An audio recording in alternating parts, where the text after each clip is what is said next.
Hello friends, welcome all in the fifth part of GEE Mains Relation and Function. Last session ની અંદર આપણે 1 અને 1 એટલે કે અને વ્યાપને રિલેટેડ ક્વેશ્ચન્સ ની શરૂઆત કરી હતી. સો અત્યારે આપણે એને જ આગળ કન્ટિન્યુ કરીએ. ઓકે, સો બહુ ઇમ્પોર્ટન્ટ સેશન છે, પ્રોપર ધ્યાન આપજો. તો આજનું સેશન સ્ટાર્ટ કરીએ. રાઈટ, ચાલો બહુ ધ્યાનથી સમજજો ભાઈ. પહેલો જે ક્વેશ્ચન છે આજનો, એના માટે એવું કીધું છે કે f ફ્રોમ r થી r. હવે જે આ વિધેય છે એ બે પાર્ટમાં ડિવાઈડ થયું છે. એક તો 2mx -1 જે less than or equals to 0 માટે છે, અને mx -1 જે x ગ્રેટર ધેન 0 માટે છે. ઓકે, હવે તમારે વિધેય એક એક એવું કીધું જ છે કે એક એક બને જ છે, તો એમની કિંમતોનો ગણ તમારે શોધવો છે. હવે બહુ સિમ્પલ એક લોજિક આમાં સમજવાનું છે કે સૌથી પહેલું તો તમને એ ખબર પડવી જોઈએ કે x² + 2mx -1 એ પરવલય દર્શાવશે. સમજો, અને પરવલયની પોસિબિલિટી શું હોય, તેમાં પણ પાછી માત્ર ને માત્ર x ની ઋણ કિંમત જ લેવી છે. એટલે પહેલી પોસિબિલિટી, ક્યાં તો કોઈ પરવલય તમારો આ રીતે હશે, અથવા તો કોઈ પરવલય આ રીતે હોય, અથવા તો કોઈ પરવલય આ રીતે હોય. ઓકે, હવે બહુ ધ્યાનથી સમજો કે જ્યારે પરવલયનું શીર્ષ 0, 0 હશે અને ઋણ કિંમતની જ વાત કરીએ છીએ, તો તમે એવું કહી શકશો કે વિધેય તમારું એક એક થશે, કારણ કે ત્યારે તમારે આ જે પોઝિટિવ સાઈડ છે એનો ગ્રાફ લેવાનો નથી. ઓકે, અથવા તો જ્યારે તમારા વિધેયનું શીર્ષ x અક્ષની ઋણ દિશા તરફ હશે, તો કમ્પલસરી તમારું વિધેય એક એક ન થાય. એક એક ન થાય. કેમ? કારણ કે તમને કમ્પલસરી આ પોર્શન તમારે નથી લેવાનું. તો ક્લિયર છે કે કોઈક ને કોઈક ઋણ દિશા પર તમને બે કિંમતો મળશે કે જેના માટે જવાબ વિધેયનો સેમ હોય. બરાબર? અને જ્યારે તમે આ પોસિબિલિટી વિચારો છો, ત્રીજી, કે જેમાં શીર્ષ ધન x દિશા પર હોય, તો કમ્પલસરી તમારું વિધેય એક એક થશે, કારણ કે ત્યારે તમારે આ પોર્શન નથી લેવાનું. તમારે જે પોર્શન લેવાનો છે તે આટલો લેવાનો છે. તો આ કેસમાં પણ કમ્પલસરી એક એક થાય જ. ઓકે, તો પહેલા તો આ બે પોસિબિલિટી તમે ઓબ્ઝર્વ કરી, રાઈટ છે.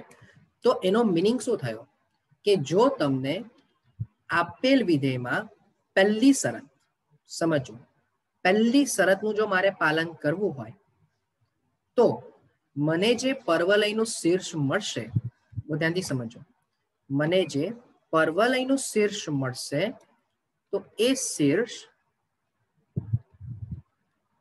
જો HK હોય, તો અહીં h ની કિંમત less than or equals to 0 સ્વરૂપની હશે.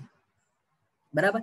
હવે આપણને બધાને જ ખબર છે કે પરવલયનું શીર્ષ માં x નો જે સહગુણક હોય, અહીંયા x છે, જસ્ટ અ મિનિટ, અહીંયા x છે, તો આ જે x નો જે સહગુણક હોય, બરાબર, એ જે સહગુણક હશે એ શીર્ષમાં h તરીકે બિહેવ કરશે, એટલે એના સંદર્ભમાં જ હશે કમ્પલસરી. બરાબર? કાં તો મારે આનું જો પરફેક્ટ ચલ બનાવવું હોય કે ધારો કે y બરાબર x² + 2mx, અને જો મારે પૂર્ણવર્ગ બહુપદી બનાવવી હોય, તો કમ્પલસરી મારું જે પદ હશે તે શું હશે, તો કે મારું પદ 1/m² હશે, ને -1/m² અને -1 તમે વિચારો. બરાબર? તો y + 1/m² + 1 બરાબર x + 1/m આખાનો સ્ક્વેર થઈ જશે. બરાબર? તો અહીંયા x પ્લસ કરીને જો 1/m હોય અને જો m ની કિંમત લેસ ધેન 0 હોય, તો અને તો જ શીર્ષ જે છે તે ધન x દિશા તરફ હશે. કારણ કે આપણે જે પોસિબિલિટીઝ જોય એમાં ઋણ દિશા પર તમારું શીર્ષ નહીં ચાલશે. શીર્ષ 0 ચાલી શકશે અથવા શીર્ષ ધન દિશા તરફ, એટલે આ બે પોસિબિલિટી ચાલી શકે. બરાબર? કારણ કે કોઈ પણ વ્યાપક રીતે x - h ના વર્ગ સ્વરૂપમાં હોય, તો આ શીર્ષ કેવું હોય, આ શીર્ષ કેવું હોય, તો કે તમારો જવાબ x અક્ષની ધન દિશા પરનો શેષનો ભાગ, બરાબર છે. તો આ જો પોઈન્ટ તમારા મગજમાં ક્લિયર થયો હોય, બરાબર, તો હવે આપણે એવું વિચારી શકીએ કે m ની કિંમત તમારી લેસ ધેન 0 આવી, બરાબર છે. હવે કોઈકને એવો સવાલ થાય કે ઇક્વલ્સ ટુ 0 શક્ય બને છે? તો ધારો કે જો હું એમ કહું, એટલે ધન દિશા એટલે પહેલી શરત m લેસ ધેન 0 આવી, બરાબર. જો m ઇક્વલ્સ ટુ 0 હોય તો તમારું જે વિધેય છે એ આ નીચેની શરત પ્રમાણે પહેલું વિધેય x સ્ક્વેર માઇનસ 1 બની જશે, ચાલો, બરાબર, અને -1 બનશે. તો આ કેસમાં તમારું વિધેય એક ન થાય. અને તમે ખાલી ઓબ્ઝર્વ કરો કે 1/m માં m છેદમાં તો 0 શક્ય જ નથી. એટલે અત્યારે પહેલી માત્ર ને માત્ર શરત કઈ આવી તમારી? m લેસ ધેન 0, એટલે m ની કિંમત લેસ ધેન 0 આવી જશે, બરાબર. એટલે અત્યારે જો ઓપ્શન જોવા જાવ તો મને ઓપ્શન એ મળે છે કે લેસ ધેન 0, એનો મીનિંગ કે માટે m belongs to minus infinite થી 0. હવે ચેક એ કરવું છે કે શું આ શરત પર રેખાનું પણ સમાધાન થાય છે? તો હા, કન્ફર્મ થશે કે જો તમારી x ની કિંમત લેસ ધેન 0 છે, સમજો x ની કિંમત m ની કિંમત લેસ ધેન 0 છે, તો વિકલન કરો તો વિધેયનો તમારો જવાબ કમ્પલસરી લેસ ધેન 0 જ આવશે, બરાબર. એટલે વિધેય તમારું કમ્પ્લીટલી ઘટતું જશે. તો એનો જે બી ગ્રાફ હશે એ આ ગ્રાફ હોય, પણ ગ્રેટર ધેન 0 ની કિંમતના અંતરાલમાં જ તમારે આ રેખાનો ગ્રાફ લેવાનો, તો આ પોર્શન આવવાનો નથી, સમજો, બરાબર. એટલે આટલો ગ્રાફ તમારો આવશે અને પછી જે પરોલે વિચાર્યું તે કંઈક આ રીતે જશે. સો કહેવાનો મિનિંગ મારો એટલો છે કે આવી પોસિબિલિટીઝમાં પછી ભલે ગમે તે હોય, બરાબર, આ રીતે બી હોય, આ રીતે બી હોય, આ રીતે બી હોય, મને એનાથી કોઈ ફરક પડતો નથી, સમજો. કારણ કે x2 નો સહગુણક પ્લસ છે, એટલે વક્રનો જે ગ્રાફ બનવાનો તે આ રીતે જ બનશે, બરાબર. તો એનો મિનિંગ કે કોઈ પણ જગ્યા પર વિધેય અને રેખા એકબીજાને છેદશે નહીં, બરાબર. એટલે કોઈ પણ કોમન કિંમત તમને મળવાની નથી, બરાબર. તો માટે તમારો ફાઇનલ આન્સર શું થઈ જશે? m less than or equals to less than 0, that is option number A. Hope કે આ પોઈન્ટ થોડો સમજવામાં આવ્યો હશે. આઈ નો કે થોડું ડિફિકલ્ટ છે ડાયરેક્ટ સમજવું, બટ સ્ટીલ, બરાબર. આના સિવાય બીજી કોઈ મેથડ તમને આમાં સમજવા માટે યુઝફુલ થવાની નથી. ઓકે, ચાલો નેક્સ્ટ ક્વેશ્ચનની વાત કરીએ. તમને એક વિધેય આપ્યું છે 2x³ - 3a + 2x² + 12ax - 7. એની કિંમતોનો અંતરાલ આપી દીધો છે a બિલોંગ્સ ટુ -4 થી 6. તો કઈ એની કિંમતો, પૂર્ણાંક કિંમતો માટે પ્રતિવિધેય મળે? હવે આપણને ખબર છે કે વિધેય 1 અને વ્યાપ્ત હોય તો પ્રતિવિધેય મળે. હવે જે આ fx છે એ બહુપદીય વિધેય છે, અને જો એ બહુપદીય વિધેય હોય તો કમ્પલસરીનો વિસ્તાર બરાબર r જ થશે, કારણ કે x³ વાળું પદ છે. એટલે એનો ગ્રાફ ક્યાં તો કોન્સ્ટન્ટ વધતો હશે, અથવા કોન્સ્ટન્ટ ઘટતો હશે, અથવા વધીને ઘટતો હશે, અથવા ઘટીને વધતો હશે. પણ એમાં પણ x³ નો સહગુણક પ્લસ છે, એટલે કમ્પલસરી આ પોસિબિલિટી ને આ પોસિબિલિટી નીકળી જશે. એટલે આ પોસિબિલિટી અથવા આ પોસિબિલિટી, એટલે ક્યાં તો કોન્સ્ટન્ટ વધતો હશે અથવા વધીને ઘટીને વધતો હશે. એટલે વિસ્તાર તો એનો r જ રહેવાનો છે, બરાબર. આ સિમ્પલ ફંક્શનની કેરેક્ટરિસ્ટિક્સ છે ભાઈ, આ તમારે યાદ રાખવી પડશે. ઓકે, ચાલો. તો વ્યાપ્તની તો વાર્તા પૂરી થઈ ગઈ કે વિસ્તાર બરાબર r બરાબર સપ્રદેશ, એટલે વ્યાપ્ત તો થવાનું જ છે બધી જ એની કિંમત માટે, બરાબર છે. પણ પ્રોબ્લેમ જે ઉભો કરશે તે એક વિધેય ઉભો કરશે. તો આપણે એક માટે ચેક કરી લઈએ. તો એક માટે આપણે વિધેયનું વિકલન કરીએ. તો 6x² - 6a + 2x + 12. બોલો, આખા પદમાંથી તમે કંઈ કોમન લઈ શકતા હો તો પહેલા તો 6 તમે કોમન લઈ લો, અંદર બચશે x² - a + 2x + 2.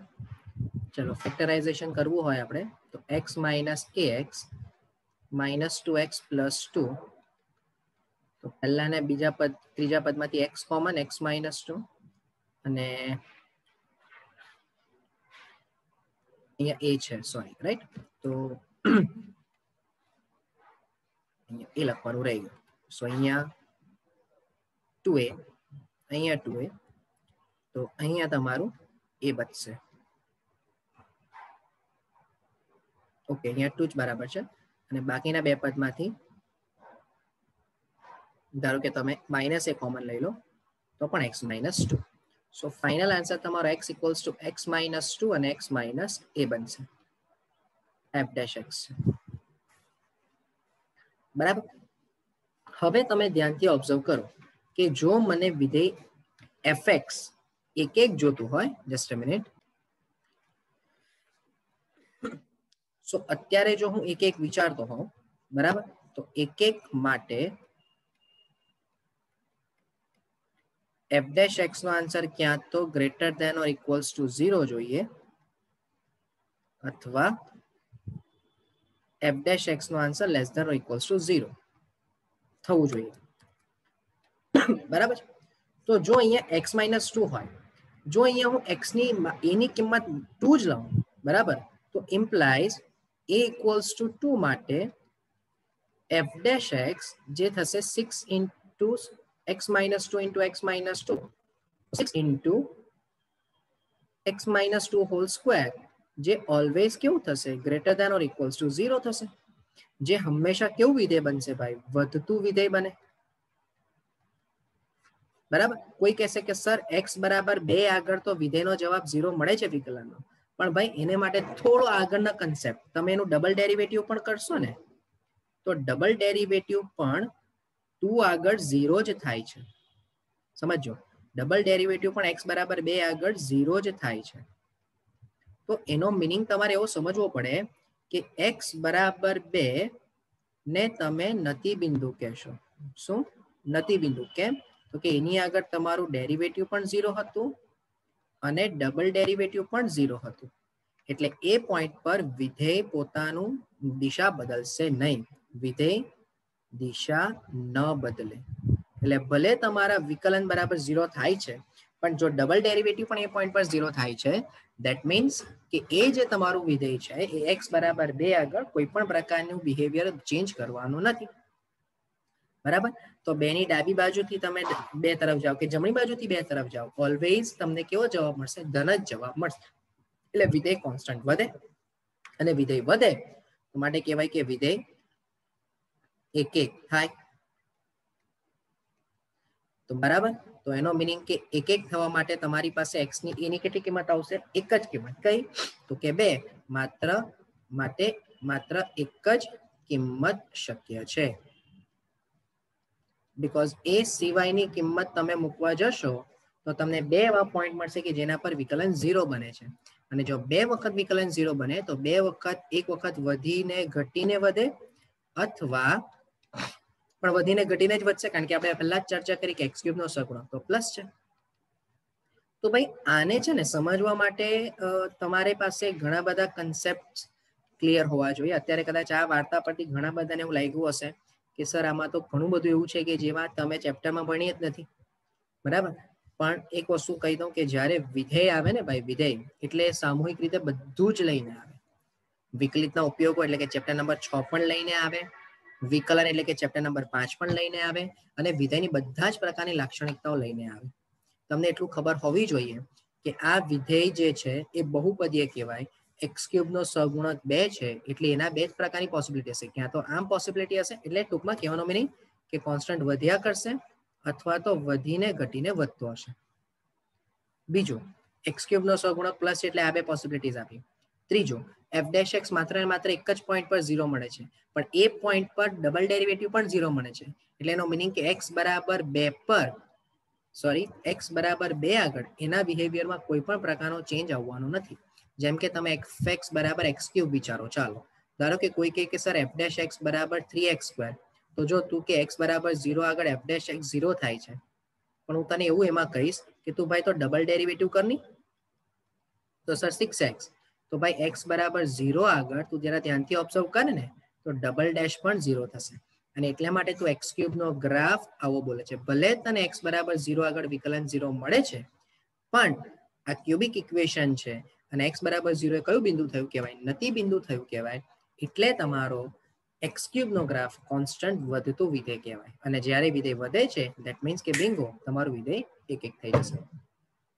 અને આ નતિ બિંદુનો કન્સેપ્ટ તમે ચેપ્ટર નંબર 6 માં ભણીને આવ્યા છો. ઓકે, ચલો નેક્સ્ટ ક્વેશ્ચન પર જઈએ.